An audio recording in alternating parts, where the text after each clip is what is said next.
Magic the Gathering is a collectible card game. What makes it different from a regular card game is that all of the pieces to the game don't come in a single package.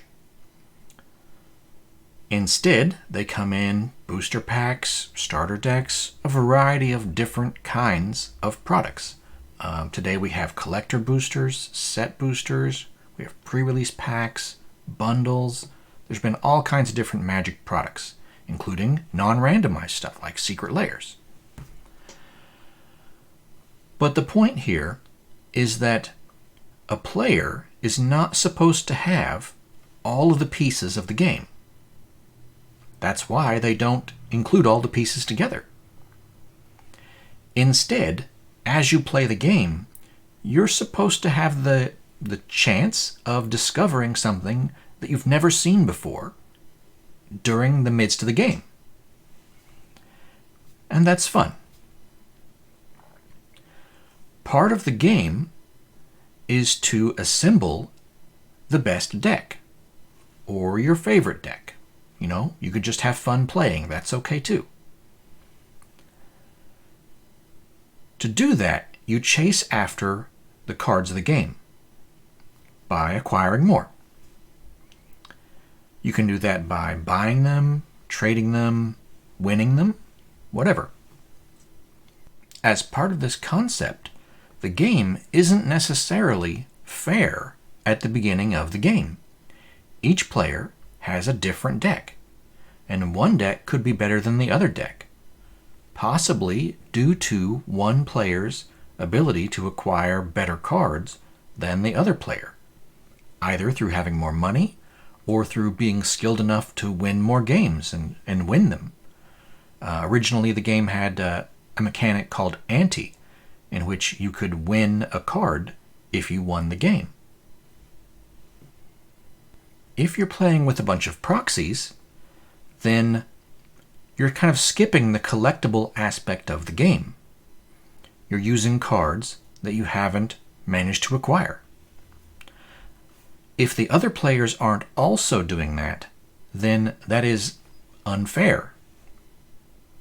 Now, it's true that the game isn't necessarily supposed to be fair to start with, but acquiring a bunch of fake cards for free isn't really the same game that the other players are playing by trying to legitimately acquire their cards.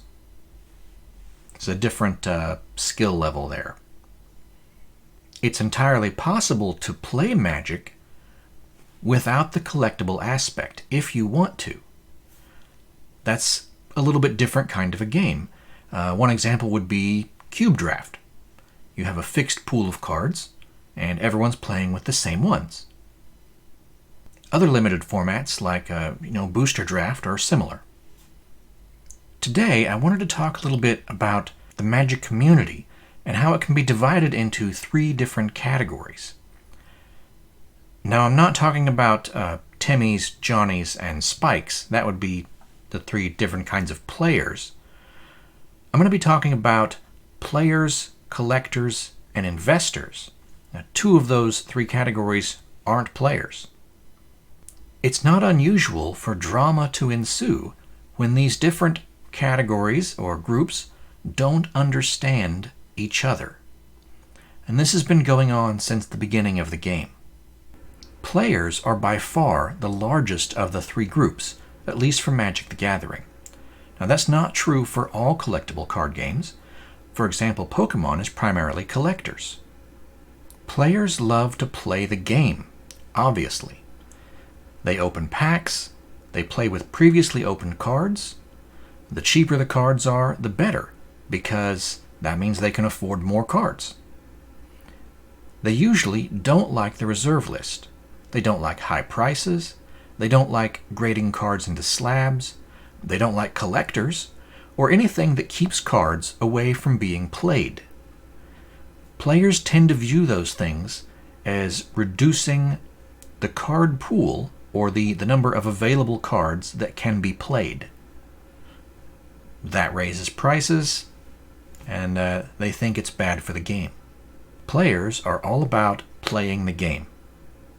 Collectors obviously love to collect stuff. It could be cards, full sets, global sets, sealed product, or any number of things. Condition is important to most collectors, so they usually don't like for cards to have been played, which naturally puts them at odds with players who do like to play cards. Some collectors like the reserve list, and some don't care, depending on what it is that they collect. The reserve list was created to protect the people who had purchased Magic cards in the early days before Magic started having larger print runs, basically before the standard format was invented. In those early days, it was more focused on the collectible aspect.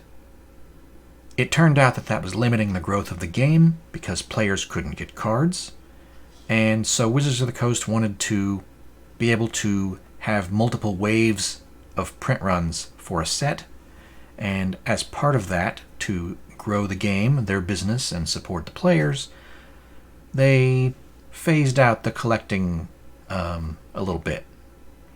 Now, of course, the cards are still collectible, but they don't have the strict one-and-done print runs that they originally had. Collectors are not about the money. The value of the cards isn't necessarily important.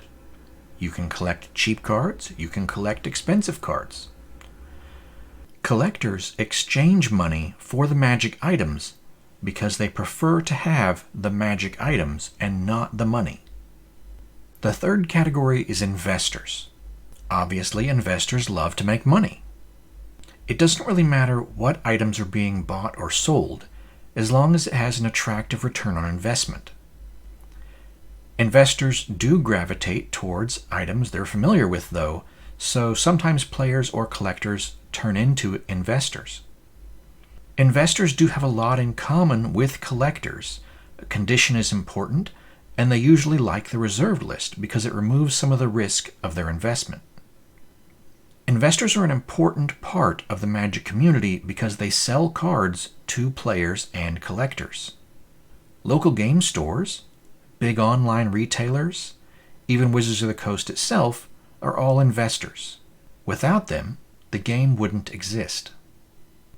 Not understanding the different points of view of these three categories can lead to drama. It's not too unusual to hear investors referred to as evil investors. Apparently, some people think it's bad to make money. You might hear players talking negatively about collectors who slab cards because, oh no, those cards can't be played anymore. They're locked away in prisons, plastic prisons. Well, that card belongs to the collector and they can do whatever they want with it. That's just the way it is. So, it's not really great to participate in that drama, and it's been going on since the beginning of the game, and it's going to continue going on, but continuing to perpetuate it doesn't make things better. So, hopefully by understanding the sort of the points of view of the different of these three axes, then you'll get a better understanding for why things are the way they are. As an example, let's take a look at some vintage sealed product and how these different categories of enthusiast might look at vintage sealed product.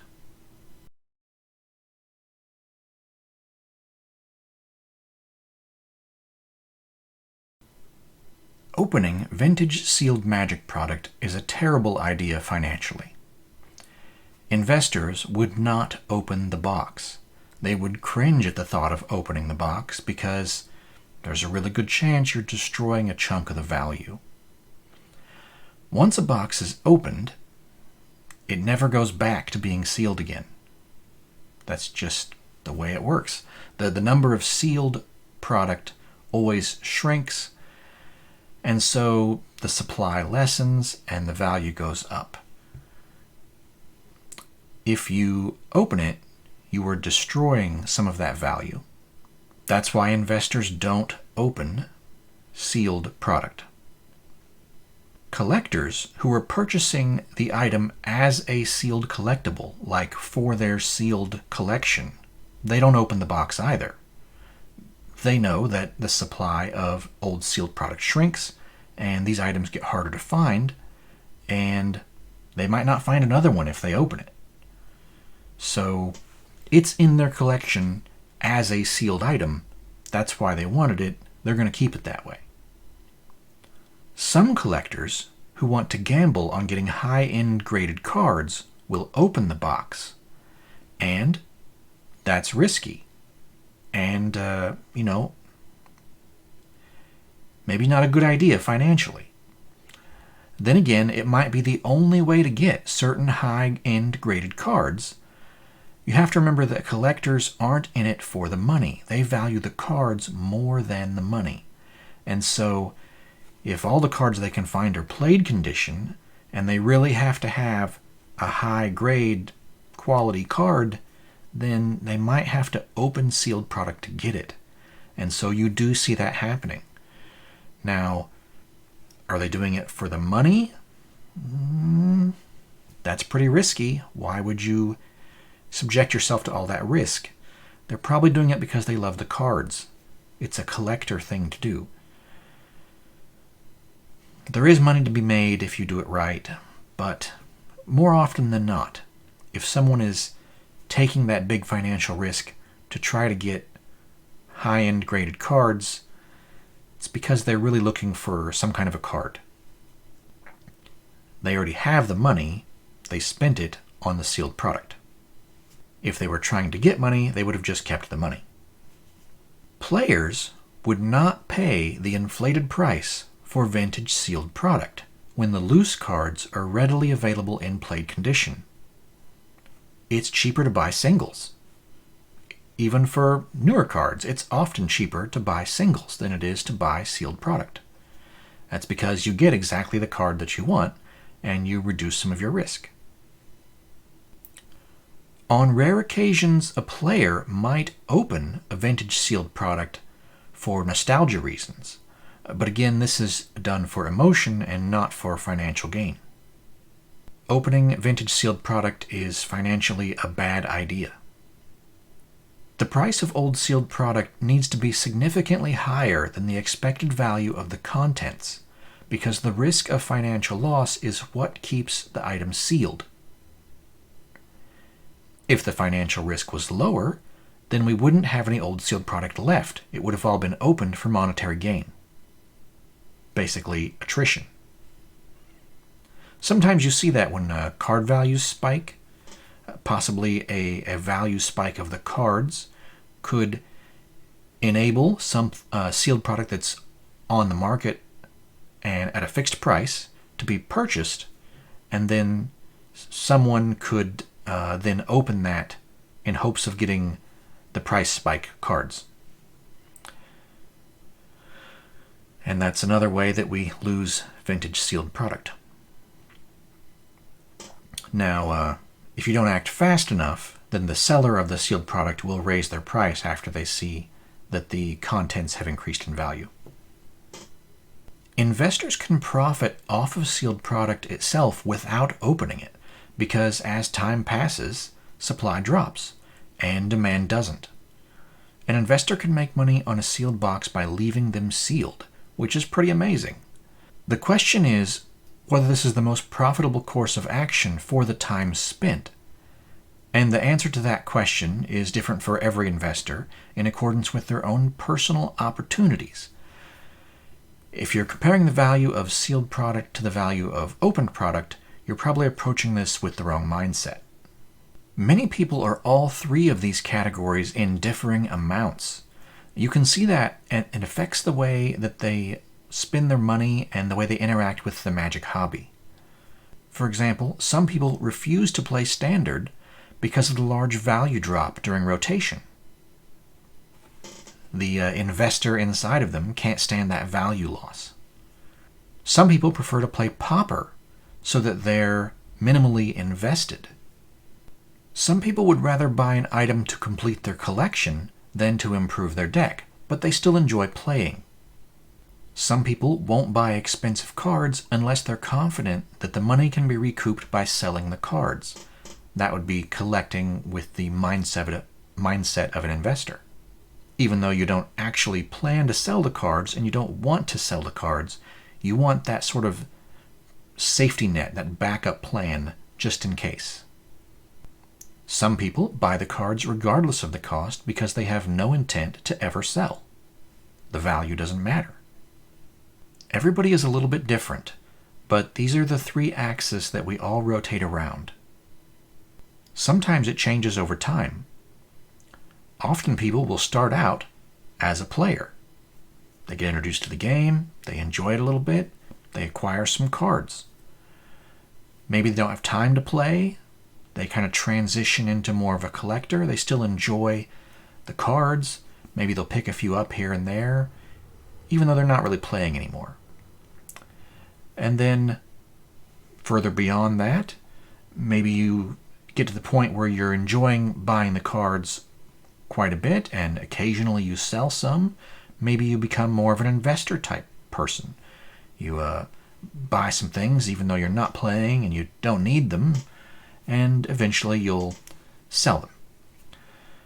Now, it might help if you think of investing as saving the card for someone else. That's basically what you're doing, right? So you've acquired this card, and it's in decent shape. You paid some money for it. You're saving it for someone else. You don't know who yet. It's going to be whoever's willing to buy it later. Okay, that's just something for you to think about, I guess. These different types of person in the Magic community.